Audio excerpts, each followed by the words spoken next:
Good morning, students. Today we are going to start Unit 4, Section A, that is Chapter 10, The Lake That Flew Away. Students, this is the chapter about a lake that flew away. It replaced its place, and it is a legend from Estonia. First of all, before going to start this chapter, here few of the points are given in the warm-up activity, and they read these quotes. If you throw a boomerang, be ready to duck. Boomerang is a word here, a curved piece of wood that can be thrown as a hunting weapon. So, in this story, we are going to read about some of the weapons, some of the ways used to give some of the, we can say, the situations are shown there differently. First of all, when we are going to start the story of this chapter, The Lake That Flew Away, here it is Estonia, a legend from Estonia. What do you mean by Estonia? Estonia, a country in northeastern Europe, is made up of a mainland and more than 1500 islands and islets in the Baltic Sea. It has for its borders the Gulf of Finland, Russia, Latvia, and Baltic Sea. Its capital is Tallinn. It has many lakes and forests. Means the area is full of lush green forests there. The story is about one of its lake called Aim. Long ago, Lake Aim had water that was crystal clear. That means we can say in simple words that the water was very clear as per the we can say transparent. It was very neat and clean. Tall trees grew all around it and spread out their branches in all the directions. Means it was the lush green forest area. In fact, they grew so close together that they made a dense forest around the lake. Listen, wherever water is there, it is natural that growth of the trees will also be there. So, a dense forest was also developed around the lake. This forest became the home of many birds and animals. It is also the natural phenomena wherever trees would be there, birds and animals would also reside there. There were elk and roe deer and red deer, wild pigs, bears, and many other animals are being described there. But it also became the home of a gang of wicked bandits. Means some of the robbers also made their home there in that forest, which was not as good thing for all. They came here because they knew that not many people would venture into the dark forest. Besides, it was easy to hide all their stolen wealth there. The bandits killed the birds and animals when they needed meat. They went angling in the lake when they wanted to eat fish. In fact, they spent a lot of their time in the lake fishing away. But it was not fish that they were after. They want more than that. They had heard that the bed of the lake was full of treasures belonging to an old civilization. So they fished and angled in the hope of finding some of them. But despite all their efforts, they did not find any treasure. And the lake was so deep that they did not dare to dive right down into the bottom of the lake to find out the treasure. Then Can you imagine how the lake Im felt about the bandits? They were very cruel to all the animals, all the birds, and all the visitors there in that area. So, Lake Im felt its very fishing. It did not mind their fishing, but it felt annoyed because the bandits did nothing to keep the water clean. And nor they cleared the weeds or cut the nettles that grew wild and unchecked. The bandits were born lazy and did not want to do any kind of hard work. As they grew lazier by day, they also grew more and more desperate to collect more wealth. They started killing the innocent passers by and the pilgrims after looting them. That was also the crucial situation there for the passers by. Na? They used to be killed by the bandits at that time when they visited that place. And then they would simply throw their bodies into the lake. Their blood stains the water, and the lake simply hated it. And the water grew murky and smelly due to the dead bodies. Even the flowers that grew by the lakeside got blood stains on them. The weeds and grass rotted, and the mud along the lakeside got frothy. But the wicked bandits couldn't care less. They hardly noticed how the beautiful lake was changing into something repulsive and ugly. At last, Lake Im could bear it no more and decided to run away. It felt that enough was enough. One night, the bandit chief woke up when he heard a strange scraping sound, as though something was scraping off and the mud sticking to it. It felt splashes of water on him and thought it was raining. By then, the entire group of bandits were up. "What's happening, boss? What's happening, boss?" they asked. "And what is the strange noise?" Then, what they found? They found that water was coming from one of the direction, and it wasn't raining. There was a moon in the sky. "What's happening to the lake?"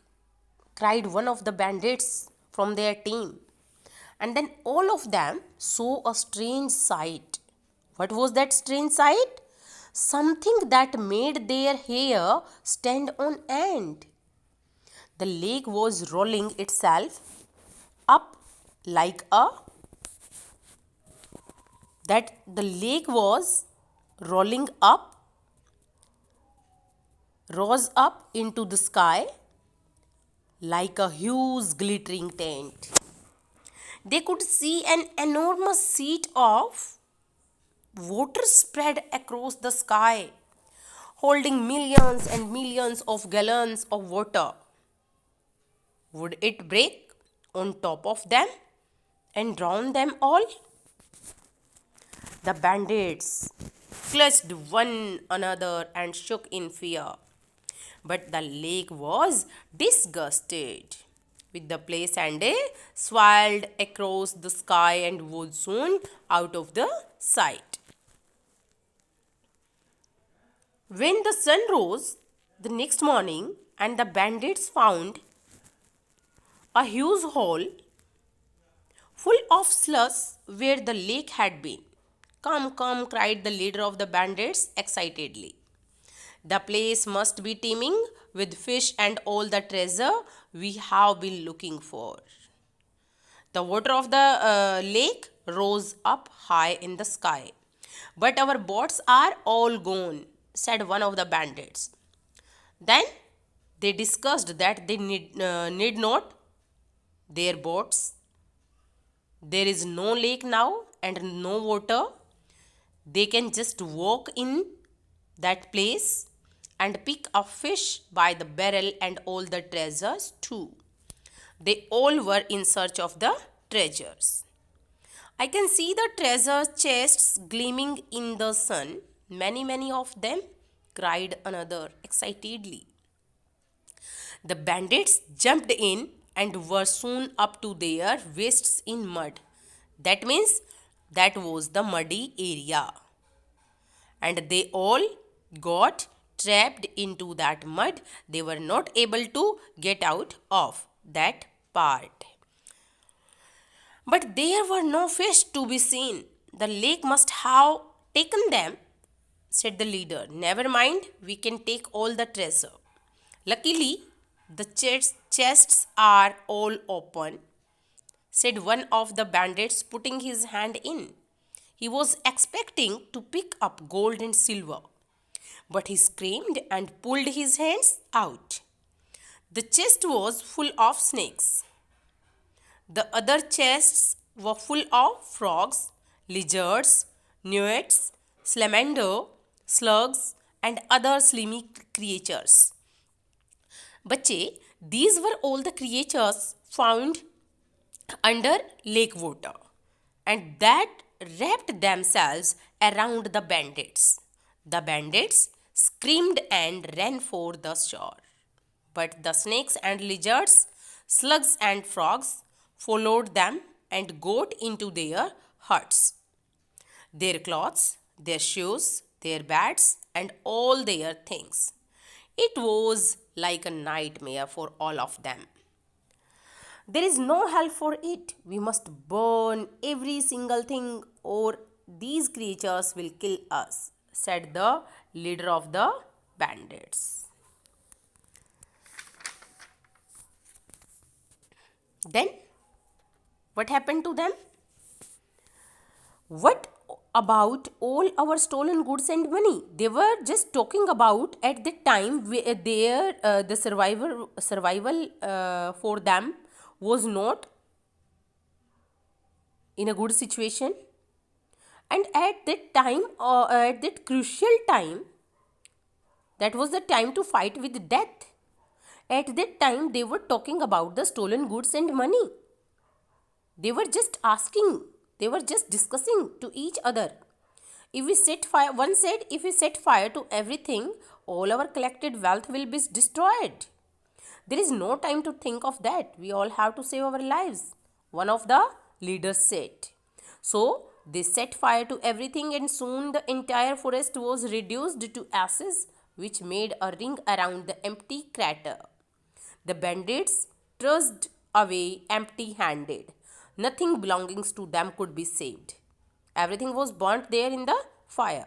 In the meantime, Lake Im had flown a long way across the sky and was just wondering what to do when it saw a stretch of dry, parched land.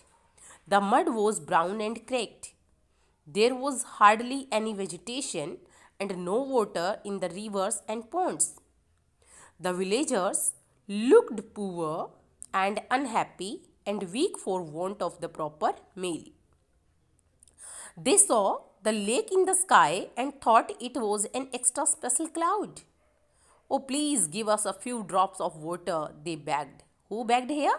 The villagers begged for water to that cloud. They were thinking that lake water to be in the form of a cloud. And they said, we all are dying for want of water and our crops have perished too.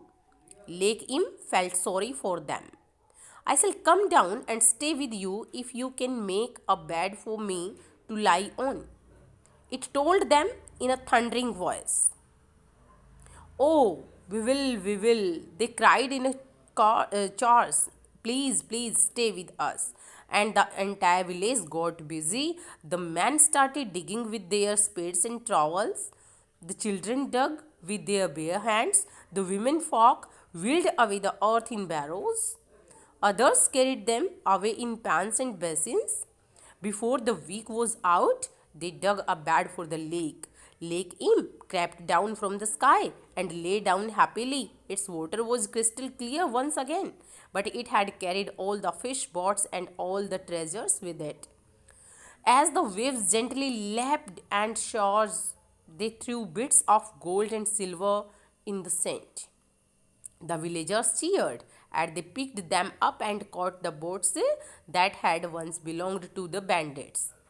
But before anything else, they knelt down and thanked God for being so good to them. Then they thanked the lake for choosing to stay with them and for giving them so much. They planted willow trees all around the lake and cleaned up the entire shore. They built jetties for their boats and dug through for their kettles. They dug channels to carry water to their fields. They went fishing and picking up both fish and bits of silver and gold. The lake cared for them and helped them grow prosperous because they, in their turn, had cared for the lake. So that was the story here. It has been shown that the superficial values are shown here in this story, but even I can say in actual it is not possible for a lake water to just replace one to another, one part to another, move to one part to another, and we can say that superficiality is used there in this story. So I hope you all have enjoyed this story and go through once more for the chapter reading. Goodbye. Have a nice day.